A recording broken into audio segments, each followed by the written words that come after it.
Let's jump to the war here, and today we're doing a rating your Doomstack video playing as Wissenland and Norn. We've got a volley gun steam tank Doomstack commanded by General Patton. This is basically World War II except it's Warhammer. He's renamed all of his characters here, so I'll just briefly look over it. I like the name Fury. Briefly look over all the names that he's done here while I talk about what we're dealing with. So the steam tank volley gun units, they actually benefit from two separate branches in the Imperial Gunnery School, so you can get massive bonuses, mainly in terms of movement speed, because the volley gun units, they get speed bonus plus 50%, and then steam tanks get bonuses on top of that. So they've got more power, so they're able to accelerate and increase their speed really quickly. They've got emergency repairs, so they're able to heal, but he's also got a life wizard in there, which is the correct call, I think. Also, the changes to the steam tank make it so that they've got directional missile blocks, so being shot from the front is just about pointless. They've got all kinds of boosts, which we'll go in and have a look after the battle's over, what these guys are actually getting. It's got an engineer lord, two engineer heroes who are able to provide extra ammunition and also missile damage. They've got 48 shots, which isn't heaps. I imagine we'll run out of ammo in this battle. However, their speed, their charge bonus, and their melee attack will probably mean we can actually go into melee with these guys. But also, all of these Deepwood Scouts are probably going to do nothing to us. So let's jump in here and see what we can do. We're going up against like 3 full stacks, and this is on very hard battle difficulty, all maxed out. And it's super strong in auto resolve. Oh well, not for the heroes though. Anyway, let's jump in and see how it performs.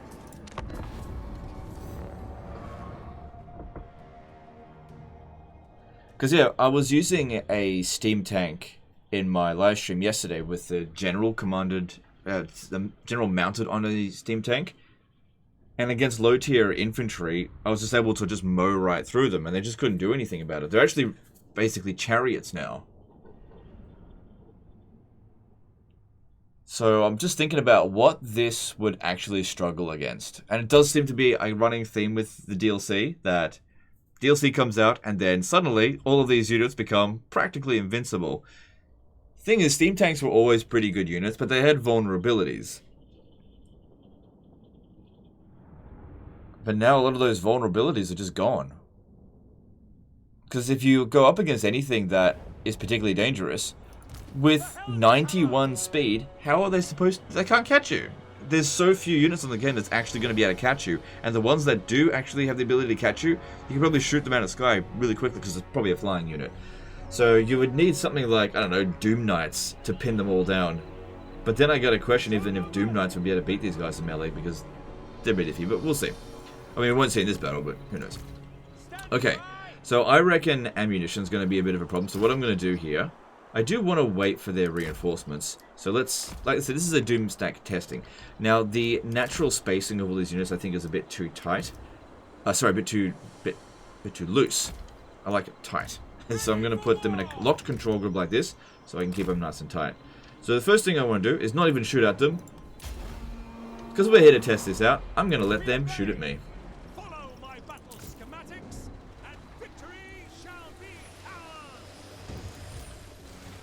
So let's see how much damage is actually being done by Deepwood Scouts. Yeah, a little bit. Not much. Because if you have a look here, it says it's got 70% missile block chance, but if you have a look over here, it says directional missile block of 100% from the front, but that can't be right because we're not deflecting 100% of them. Although these shots are actually kind of hitting us from the rear as well, but because they've got the high ground advantage. Okay, so now that we've seen that,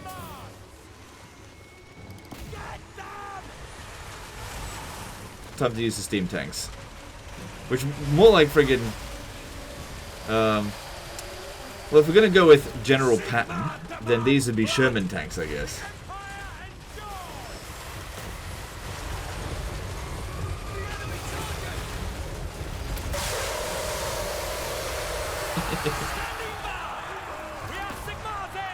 But legend, you're supposed to shoot them. We'll shoot the next army. See, look at that. They're basically chariots, and it's super quick. I don't even need to use these guys. Just there for a bit of backup. Which target, General? Yes, my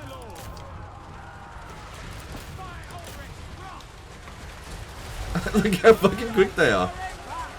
Understood. Moving now. I mean, this force here wasn't a hell of a lot.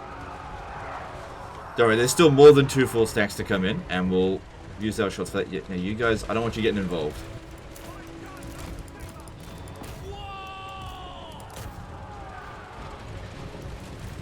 Okay, what happens if they go into melee with something like a monster unit? Like Treekin. Look at that, no damage.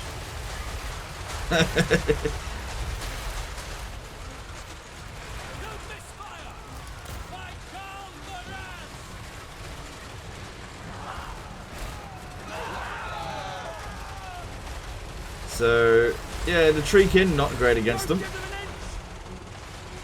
Just keep knocking them down everywhere.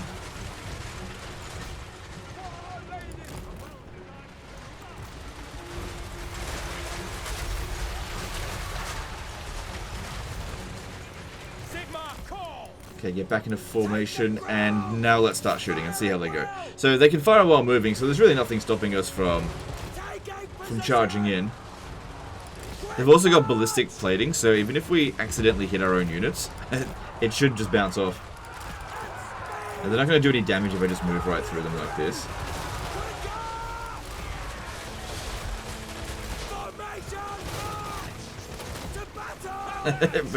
But the volley guns are doing some damage.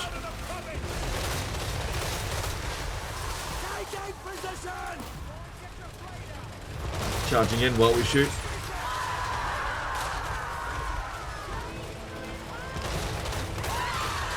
Kind of feels like technology's really caught up for the Empire here, and they're really at sort of World War II level technology, going up against, you know, not World War II level technology.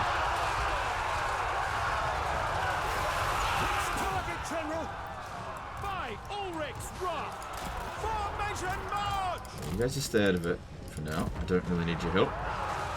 The Empire endures. Yes, quickly. Yeah, move quick, guys.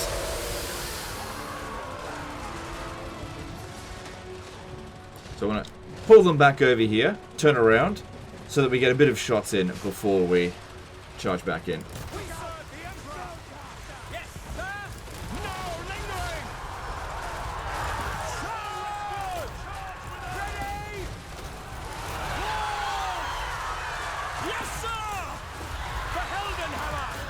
My god. This might even be more busted than the than those cannons from the other day with Malachi. Because Wood Elves are a notoriously difficult opponent. And this just trivializes it. Sending this kind of army into Athlone is hilarious. I know they're not the endgame crisis, but it wouldn't really be that much more difficult even if they were, because if there was any sort of monster units, like tree men, you just shoot them quite easily. Got plenty of ammo here. And just outrun them. We can't really use magic against it.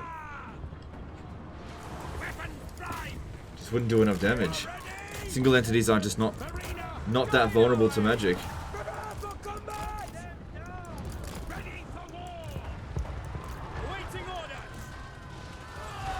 Move back up the hill again.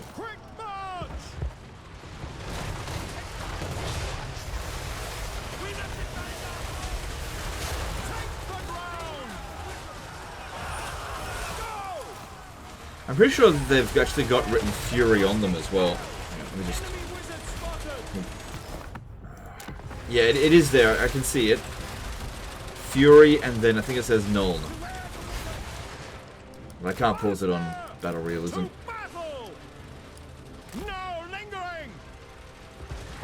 Like I said, if these guys drop below 50% health, they'll emergency repair for like 20%. It's quite a lot. You don't even need a Life Wizard. That being said, a Life Wizard is definitely good to have in the army, just in case. I don't get paid enough. It's not how you spell it, man. It's P-A-I-D. Nice try, though.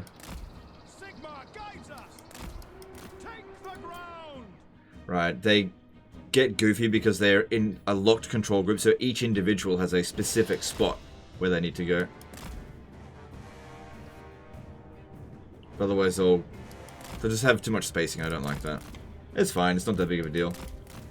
Maybe that's what goes on with the AI, why they twirl around so much. They're in locked control groups. So we've got, yeah, lots of Deepwood scouts shooting at us.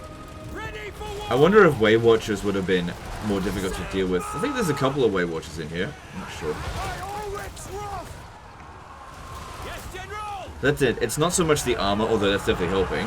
Because these guys here don't have no armor piercing. Let me have a look. Yeah, they got some. It's the missile block chance.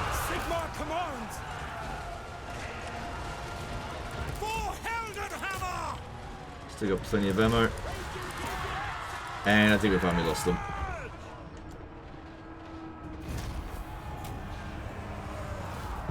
So I'm just thinking what this might struggle against. With that kind of speed, probably nothing. Like, even endgame crises would probably be relatively easy. Because, like, anything that's truly dangerous would be something very heavy missile focused. Like, let's just say Skaven weapons team bringing lots of Rattling guns, right? Well, you're blocking a lot of the shots because of small arm fire. And even if it was heavy arms fire, it's got ballistic plating, just bounces off. This is just ridiculously fucking strong. Alright. Close. Really? Okay, whatever you reckon. So yeah, that was ridiculously strong. I didn't even need my heroes at all. They all got really good kills because they're good chariots. I reckon they actually got more kills in melee than they did with their shots. But you know, the shots are a bonus for sure. Because they've got multiple different types of shooting as well. They've got the volley guns. I think they've still got that steam blast that they shoot from the front. And then there's also the engineer on top using his pistol. And then we could have recovered their ammunition because we got more ammo stocks. And we could have healed them. Could have easily healed them back to full.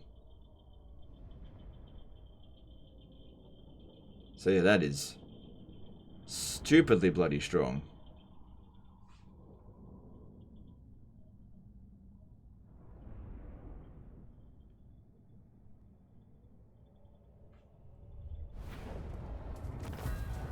Yeah, there were some Wave Watchers in here. And look, that one there did some damage. That one did. Like 2,400, that's not too bad. But we obliterated them. Alright. Say not that we are unmerciful. So let's have a look here. Go to Athaloran and let's see what's going on making this so ridiculously powerful. Your orders. So the Master Engineer, the trait he's got is Mechanist, which that is providing replenishment rate and reduced upkeep cost for these units by 5% there. That's not making the army any stronger, that just makes it more efficient on the campaign map, which in terms of a Doom stack, that's boosting its points for sure. In terms of this stuff here, he didn't get requisition, so it isn't actually at full strength there, so he could have gotten extra 20% ammo. What would that mean for these guys? So they're currently at 48. If they're wise, they will surrender. Well, that there is 12%. Ever upwards. Hey? So that got them to 53. So you get a bit more from that. I think he just didn't realize, and I didn't realize this either when I was playing it, that his melee line, or his yellow line, actually increases ammunition for the entire army. Yeah, I don't think there's any other bonuses for the entire army in here, but yeah, I think he just forgot about that one. I think there was the right call going through here, so you got reduced upkeep cost again, and extra replenishment rate, which what do you need when you got a life wizard? Ballistics calibration, didn't really need that. Ballistics instructor, yeah, so that's good, that provides extra 10% range, that's good. Everything else in here, I think he got, it's obviously not a maxed out general, but he got everything apart from the extra ammunition, which we didn't run out of ammo anyway. Then these guys here, also Mechanist, so reducing upkeep costs. See, these traits, they work. See, it says Heroes Army. Remember in the Nurgle one, it says Lord's Army? They don't work, so the tags are wrong on that. Whoever did that screwed up. These ones here don't provide extra ammunition for the entire army, but they do provide extra missile strength. I think extra ammo might actually be more useful, because their shots are already super powerful. There's a point where, like, where you're overkilling a unit, so extra missile strength doesn't matter. That's only really going to matter when you're going up against very dangerous single entities, and I think they're already quite good against that. So yeah, this is all just stuff for himself, not for boosting the actual army. It's really just about getting the restocks in for them. No need to go to the other one.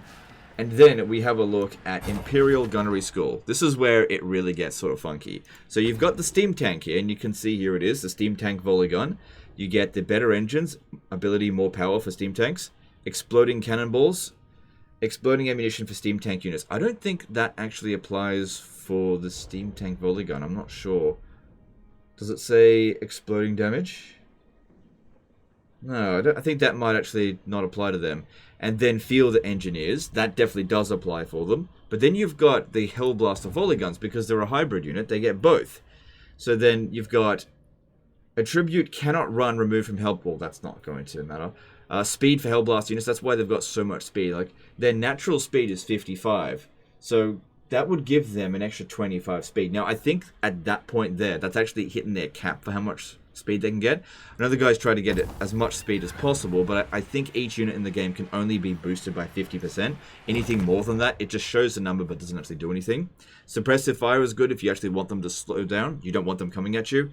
And then projectiles PS 20% more entities for Hellblaster units, so all of that's really good. And that's why they've got ridiculous missile strength and just invincible in these sort of battles. So in terms of rating this is obviously a tier 5 unit. So it's not quick to get. Engineer. So you need to get it from this building here. So tier 5. It doesn't take the Empire that long to get to that point. Because growth is... It's a bit quicker than it was in Warhammer 2. Actually, it's a lot quicker than it was in Warhammer 2. So it's not... You get it when you kind of need it, sort of thing. Because you don't need it before you would reach tier 5. Unless you're getting really slow at getting to tier 5.